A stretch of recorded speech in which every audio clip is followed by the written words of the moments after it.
네, 오늘 우리에게 주신 주님의 말씀은 예레미야 20장 9절 10절 말씀입니다. 우리 한 목소리로 받들어 보도록 하겠습니다. 예레미야 20장 9절 10절 한 목소리로 봉독합니다. 시작. 내가 다시는 여호와를 선포하지 아니하며 그의 이름으로 말하지 아니하리라 하면 나의 마음이 불붙는 것 같아서 골수에 사무치니 답답하여 견딜 수 없나이다. 나는 무리의 비방과 사방이 두려워함을 들었나이다.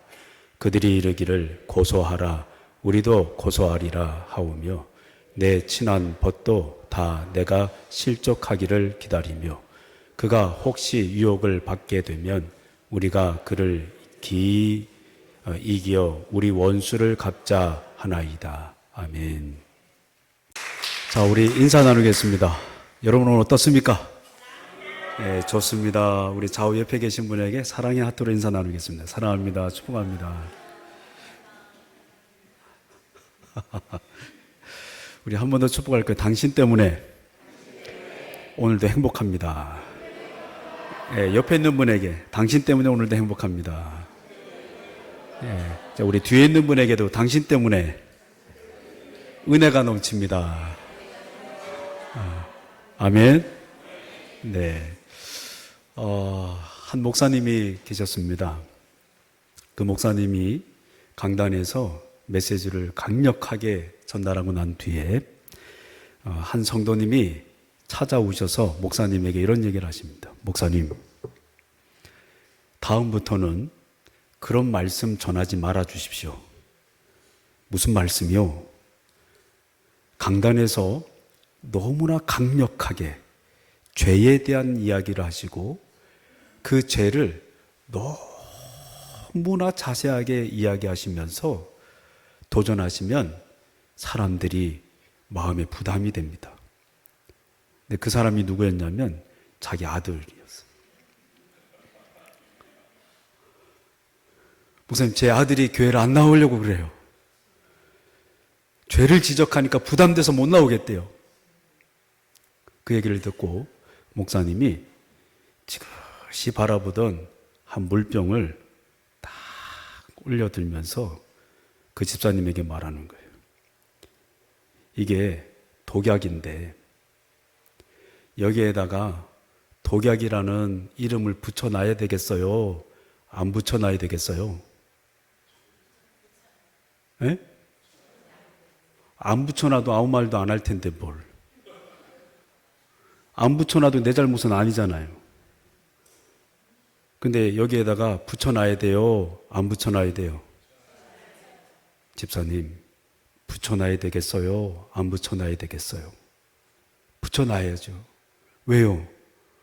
모르고 먹으면 죽잖아요. 병원 가잖아요. 입원할 수도 있고 생명의 위기를 경험할 수도 있죠. 예전에도 말씀드렸지만 저희 장인어른이 예전에 술을 끊지 못했을 때 이 술주정을 하시다가 감정이 격해지신 거예요. 그래서 이 술주정 하시다가 양잿물을 제초제를 드신 거예요. 홧김에 술김에 제초제를 확 드셔가지고 병원에 실려갔는데 입에 이미 괴사가 일어나가지고 새카만 물이 막 나오기 시작하고 의사 선생님이 죽는다 그랬어요. 그때 신유의 은사가 있는 가족분의 한 분이 안수기도를 해주고 살아나신 거예요. 여러분, 그런 제초제, 그런 독국물 써놔야 돼요? 안 써놔야 돼요? 그리고 그 물질들을 어린아이가 있는 데는 보고 마실 수 있도록, 잡을 수 있도록 두겠습니까? 안 두겠습니까? 안 두죠. 왜요? 위험하니까. 위험하니까 구별하고 위험하니까 써놓는 거예요. 여러분, 이 시대를 살아가는 사람들은요, 죄를 지적하는 이야기 듣고 싶지 않아 합니다. 좋은 얘기 듣고 싶어 하고 나를 위로해 주는 이야기, 나를 격려해주는 이야기, 내게 힘이 되어주는 이야기만 듣고 싶어 합니다.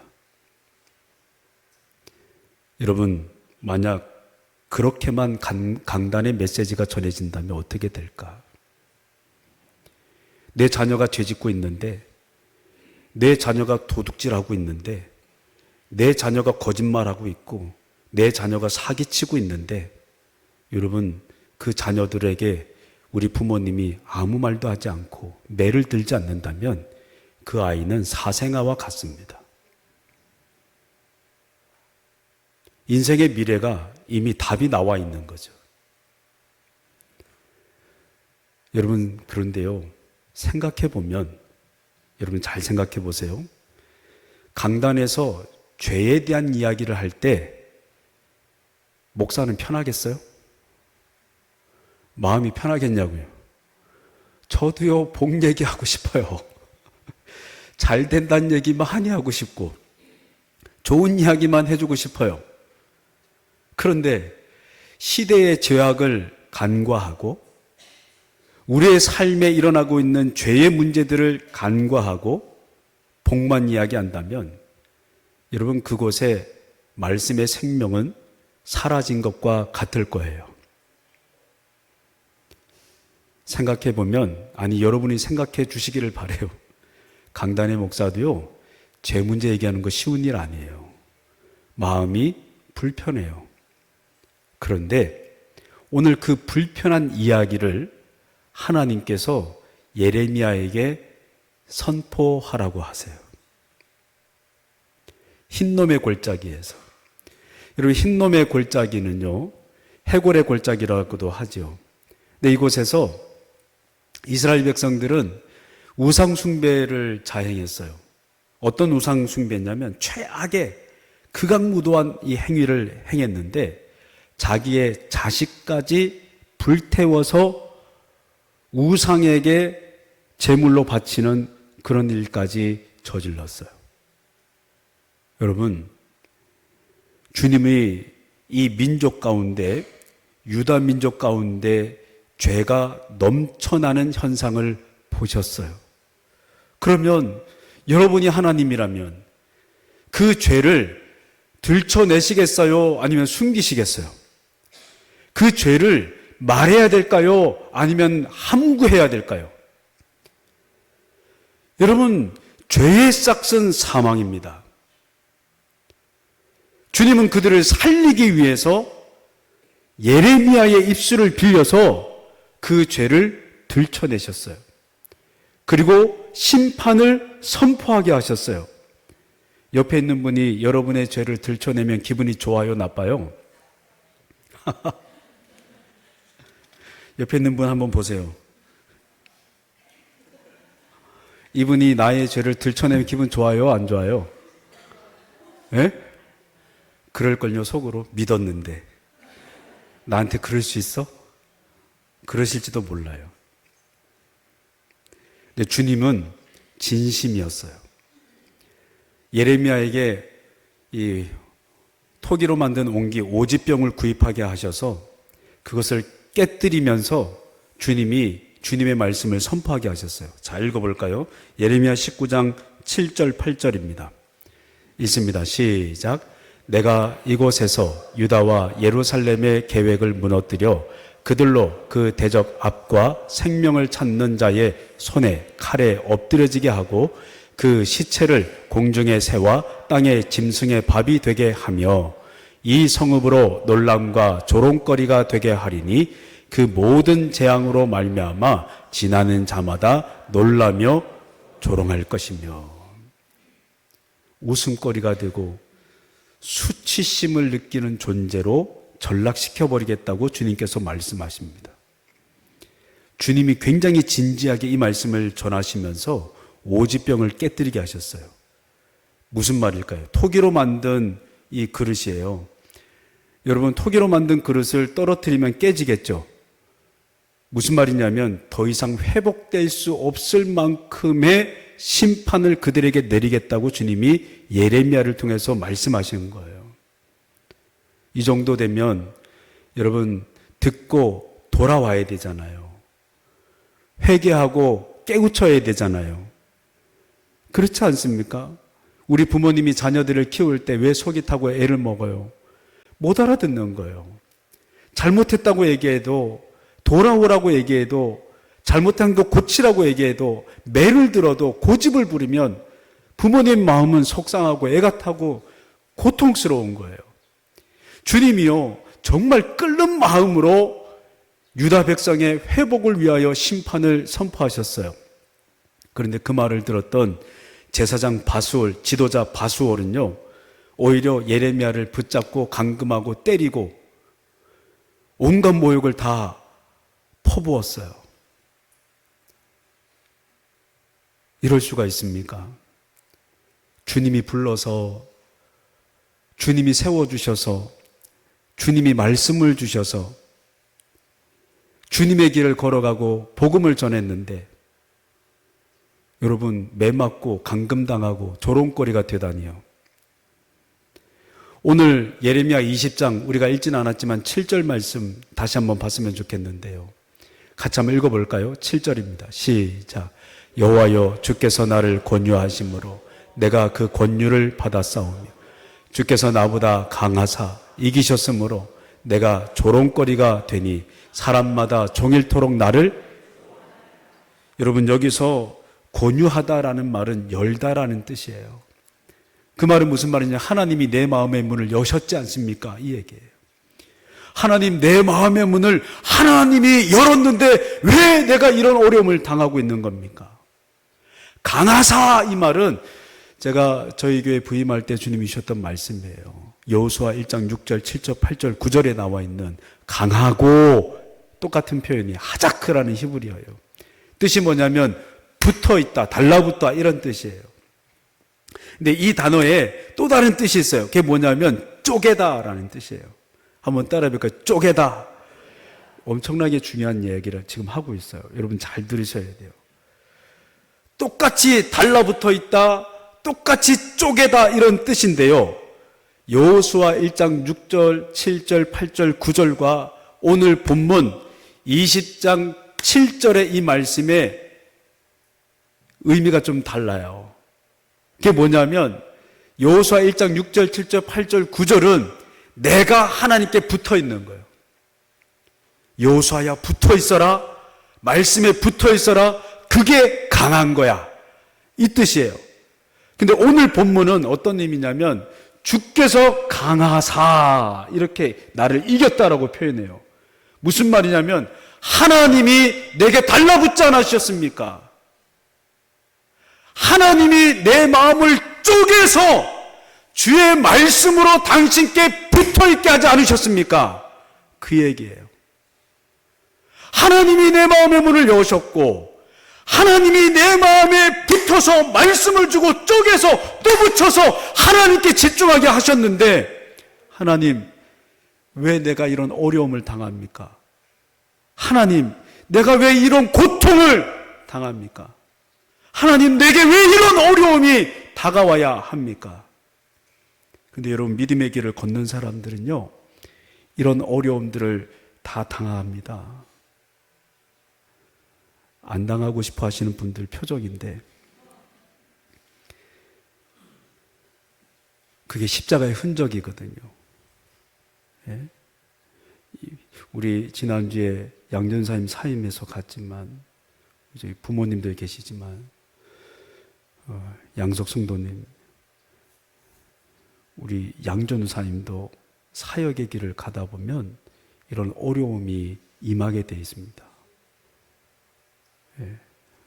잘못해서가 아니에요. 위기도 오고 고난도 옵니다. 여러분, 이럴 때 우리는 영적으로 분별해야 돼요. 할렐루야. 여러분이 주님의 일을 하려고 할수록 사명감을 갖고 불같이 일어나서 여러분이 주님의 일을 붙잡을수록 여러분, 마귀는요, 복음의 반대편에 서 있어요. 반대편에서 우리를 자꾸 끌어내립니다. 근데 마귀가 우리를 자꾸 끌어내리고 반대편에 서 있고 우리를 막 때리고 저주하고 조롱할 때 힘들겠어요? 힘들겠어요? 무지하게 힘듭니다. 무지하게 고통스럽습니다. 그래서 예레미야가 얘기하는 거예요. 하나님이 나를 붙들어서 말씀을 붙여놓고 하나님이 내 마음을 열어서 믿음의 길을 가게 하셔놓고 왜 내게 이 어려움이 있습니까? 주님 앞에 솔직하게 그 얘기를 하는 거예요. 근데 예레미야는요, 자기가 왜 이렇게 어려움 당하는지 알고 있어요. 자, 예레미야가 한 말이에요. 20장 8절을 같이 한번 읽어볼게요. 20장 8절 있습니다. 시작. 내가 말할 때마다 외치며 파멸과 멸망을 선포함으로 여호와의 말씀으로 말미암아 내가 종일토록 치욕과 모욕거리가, 자기가 생각해도 욕먹을 것 같은 거예요. 무슨 말이냐면 날마다 유다 사람들의 죄를 지적하는 거예요. 날마다 그 죄에 대한 심판을 계속 말하라는 주의 말씀 때문에 얘기하고 있는 거예요. 그러니까 하나님께 하소연하는 거죠. 주님이 나한테 말해서 그거 자꾸 얘기하니까 내가 계속 욕먹지 않습니까? 주님 일을 하는데 욕먹지 않고 어떻게 있을 수 있습니까? 주님 나 너무 힘듭니다. 이 마음이 막 속에서부터 불같이 올라오기 시작하는 거예요. 네, 여러분 아세요? 하나님이 여러분에게 은혜를 주시잖아요. 그럼 여기에 주님이 미리 말씀하셨어요. 꼭 따라오는 게 있어요. 그게 뭘까요? 고난이에요. 자, 빌립보서 1장 29절을 같이 한번 읽어보겠습니다. 빌립보서 1장 29절입니다. 제가 읽어드릴게요.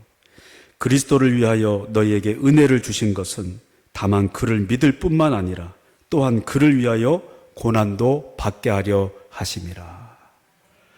여러분, 은혜를 주신 것은 무엇도 받게 하신 거예요? 고난이요. 그러면 다시 신앙적 관점으로 한번 살펴보겠습니다. 여러분이 은혜로 살다가, 여러분이 하나님의 뜻대로 살다가 고난을 받았다면 그건 긍정적인 일일까요? 부정적인 일일까요? 맞습니다. 그럼 이렇게 다시 바꿔서 설명해 볼게요. 내 평생에 고난이 한 번도 없어. 난 주님의 일을 하고 있는데 어려움이 하나도 없어. 문제도 하나도 없고 위기도 하나도 없어요. 여러분, 이런 사람이 있을 수 있을까요? 있을 수 있을까요? 제가 예언하는데 이런 사람은 있을 수가 없습니다. 왠지 아세요? 믿음의 사람은 하나님의 은혜가 가득하면 개혁하게 돼 있거든요. 꿈틀거려서 주님의 일을 할 수밖에 없거든요. 그러다 보면 저항에 딱 부딪히는 거예요. 계속 저항에 부딪히고 또 부딪히게 돼 있어요. 할렐루야. 근데 많은 성숙하지 못한 그리스도인 중에 어떤 분들은 주님의 일을 하다가 벽을 만나고 위기를 만났을 때 꼬꾸라지고 넘어져서 주님의 일을 못하는 거예요. 왜요? 분별을 못하고 해석을 못해서 그래요. 고난을 주신 것은 내가 지금 은혜 가운데 있다는 뜻이고, 고난을 경험하는 것은 하나님의 뜻대로 내가 살고 있다는 의미인 거예요. 고난은 그래서 사도 바울이 십자가의 흔적이라고 한 거예요. 십자가의 흔적은 영광스러운 것입니다. 십자가의 흔적은 자랑할 만한 일인 거예요. 내가 십자가의 흔적을 지고 뒤로 물러나고 사기를 잃어버리고 아무것도 할 수 없다고 말한다는 건 십자가의 흔적이 얼마나 영광스럽고 가치 있고 고귀하고 순결한 것인지 깨닫지 못하기 때문에 내가 지금 겪고 있는 고난을 부정적으로 해석하는 것이라고요. 아멘. 사랑하는 성도 여러분, 그래서 저는 오늘 여러분들에게 이렇게 얘기하고 싶어요. 내가 여러분이 믿음의 길을 걷고 있다면 고난도 받으시기를 축복합니다. 고난도 이겨낼 수 있기를 축복합니다. 고귀한 십자가의 흔적을 몸에 새길 수 있기를 주의 이름으로 축복합니다. 그러나 그럼에도 불구하고 고통과 고난은 아픈 거예요. 힘든 거예요.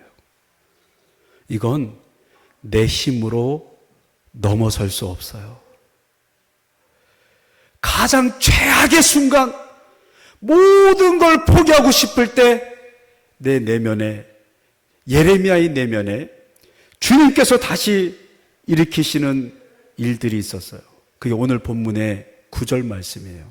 우리 다시 한번 읽어볼까요? 읽습니다. 시작. 내가 다시는 여호와를 선포하지 아니하며 그 이름으로 말하지 아니하리라 하면 나의 중심이 불붙는 것 같아서 골수에 사무치니 답답하여 견딜 수 없나이다. 속에서 막 불타오르는 거예요.